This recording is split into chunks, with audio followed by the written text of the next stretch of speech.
today. I got a video I had to get done with like urgently, so I don't forget. So I finally got that video done with just now. If I need that video right off the bat, I'd get my ass kicked because last year I forgot. This year I won't forget because I did the video already. So yeah, that's what angry people at me last year saying, "Hey, we got the 49th anniversary." Well, this time I won't forget about it because I already did it. I just did it so I won't forget. So yeah.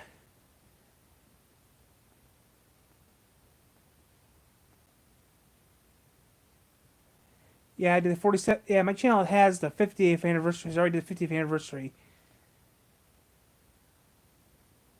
So we won't forget. Hey guys, it's Mark.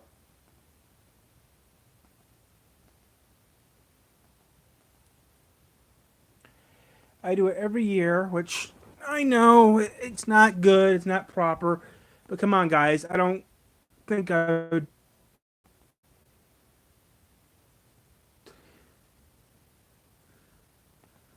You guys know I wouldn't actually be able to do it because I don't have the time or the patience to do it, but every year I try doing a thing that.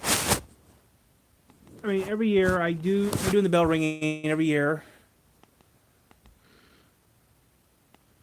And I do okay, but my channel is just not as good as everyone else's channel is who does this stuff. But come on, from Michigan, you have to do it from Michigan. You live in Michigan, you don't do at least one video on it. You haven't lived until you do at least one video on the Fitzgerald.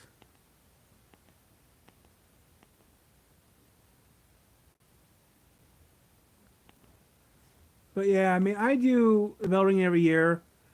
But I mean, I try doing the bell ringing every year when I remember. Only missed it one time, which was last year. But this year I did the bell ringing already. So yeah. So yeah, we're gonna do that for a little bit. I mean, every year people say, every year people do a salute, the bell ringing. I did a bell ringing finally.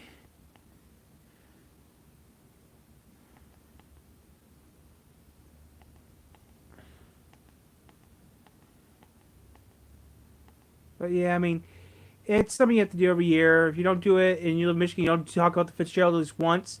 You haven't actually, did your, people in Michigan know about it because it's the worst thing that's ever happened. I mean, I did it. I do at least do it once a year. I try to do the bell ringing at least once a year because that's what we do every year. I mean, it's been 30 years, but come on, my channel does it every year. Hello. Even my third channel even did it. Oh, I did my third channel even did it one time. Hello. He's talking about random stuff. How this is the 30th anniversary of an accident that happened in Michigan, and still this year they don't even know how it happened. Hi. Yeah, I mean, it's been over 30 years, and still no one knows how it actually happened. But yeah.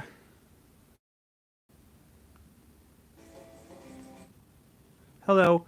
So I was just finishing up something I had to do for my channel, which I did already, which will be coming out later on in November. I got some videos. Edmund Fitzgerald. Edmund Fitzgerald. It's the biggest ore carrier in Michigan. It sunk in Lake Superior, and there's a song. There's actually two songs made. There's like two songs made about it. I mean, so there's actually two songs made about it. The original song's from Gordon Lightfoot, and their guy did a song about it. But yeah, it's important. It's an important thing to Michigan history. I can't play the song due to copyright laws, but you can find it online. I mean, Gordon Lightfoot sings the original version from the 70s. It's a good song. It actually hit the charts, hit the number one charts for a while. I maybe can play some of it right now for you. This is right what I'm looking of. There's actually a version I like listening to. There's a version with a news report in it.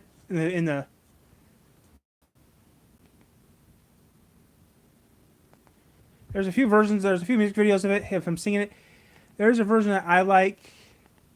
It has a news report in the beginning, and then it also has Coast Guard dialogue. Um, here we go. Here we go.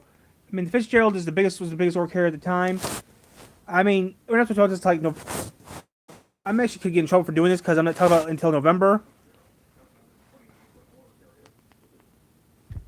You're supposed to talk about this in November, Tyler, not earlier than November, not later than November. I know, but you guys want to know what the Fitzgerald what the accident was, so yeah, here you go. News report. An air and sea search is continuing for possible survivors of the Edmund Fitzgerald, a 729-foot ore carrier, which apparently broke apart and sunk last night on Lake Superior.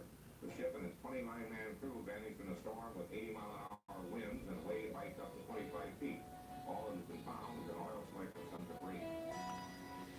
Actually, the Fitzgerald, yeah, well, I like there could get me in trouble for copyright infringement, but yeah, a year later he did it. But yeah, the thing is though, Fitzgerald was the biggest ore carrier at the time, still was to this day, still the biggest ore carrier to this day. I mean, it's been this November will be 50 years it happened. This November will be the 50th anniversary of it happening. Now, I actually have seen a boat called the Arthur Anderson.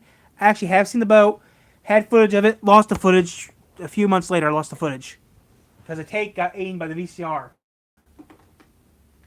But I actually have footage of them. I actually have footage of the Arthur Anderson, who was supposed to see the Fitzgerald by like 10 miles away from it. But yeah, this has been. I mean, it's been, like I said, it's been over 50 years. So it's hard. So yeah, it's been over 50 years.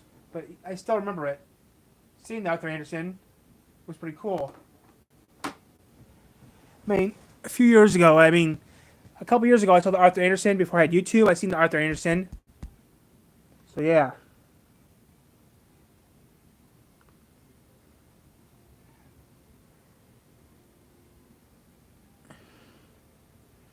Which was pretty neat to see the Arthur Anderson. It's pretty neat.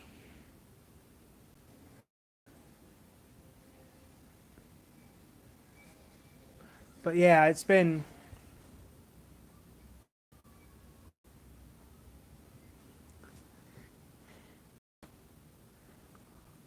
So yeah, I mean, come on, it's been almost 50 years. But yeah, I mean.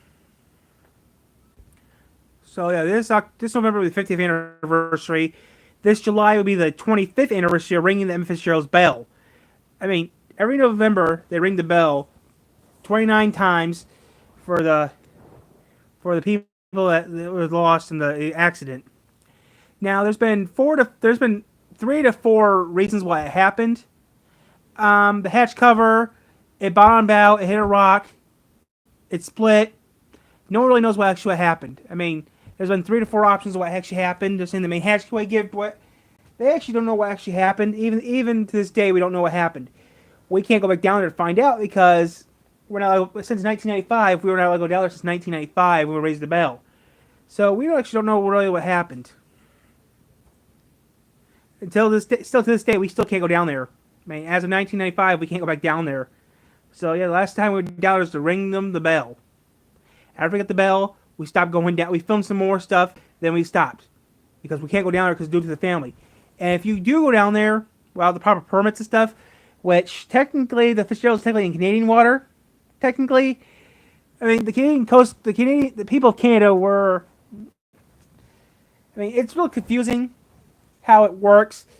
The Fitzgerald is American, but it landed in Canada, and due to laws and some other things I cannot really explain, mostly due to legal problems, you can't go down there.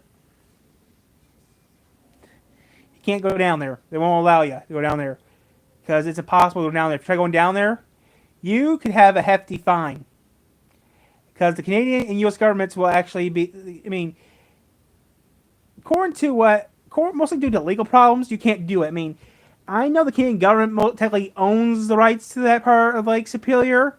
I think, if I'm right, the Canadian government owns that part of Lake Superior because all the debris and oil slick that was found ended up in Canada. So yeah, most of the legal stuff is mostly the stuff has to deal with the Canadian government and our government. Most of the Canadian government mostly made the rules, and also other things like that. So yeah, that's why we can't go down to the Edmund Fitzgerald anymore. Mostly it's legal stuff. I can't really explain, but yeah, mostly legal stuff. That's all I'm going to say. I got a book on the Edmund Fitzgerald I'll read eventually someday. But yeah, mostly it's due to legal reasons. So yeah.